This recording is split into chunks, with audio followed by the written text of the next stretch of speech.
So listen to this, it was so beautiful. So the Chavitin of the Kohen Gadol, I just have to tell you something absolutely amazing, just so you understand, just the hashgacha, just the tremendous hashgacha of the fact that we're learning this sugya on Purim. So remember again, Yom Kippur is called Yom Kippurim, right? Yom Kippur is called the day that is like Purim.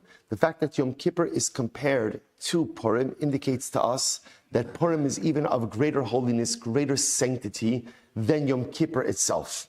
Which is an incredible idea. So there's so much to talk about with that, to unpack with that. But the Maggid Mezrich says, if you want to understand the fundamental distinction between Yom Kippur and Purim, it comes down to two basic ideas. On Yom Kippur, there's only one Kohen Gadol who goes into one sacred place called the Kodesh HaKadoshim.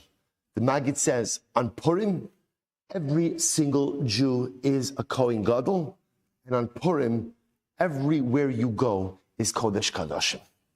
On Yom Kippur, one Kohen Gadol, one Kodesh Kadoshim.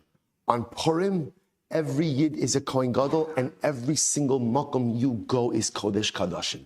So you'll say to yourself, I don't understand that.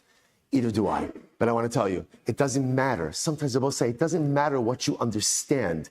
It just matters what the truth is. And if today we have the koach of a Kohen Gadol, it means that when we daven, our tefillahs take on a different intensity. And if everywhere we go is Kodesh Kadoshim, it means that we have an opportunity for unprecedented heights of Kiddusha. There's a holiness in the air. There's something different in the air. We could feel it with everything that's going on with our people, everything that's going on with our nation, everything that's going on in this world. And it is so important for us today to harness our personal power as Kohanim Gidolim today.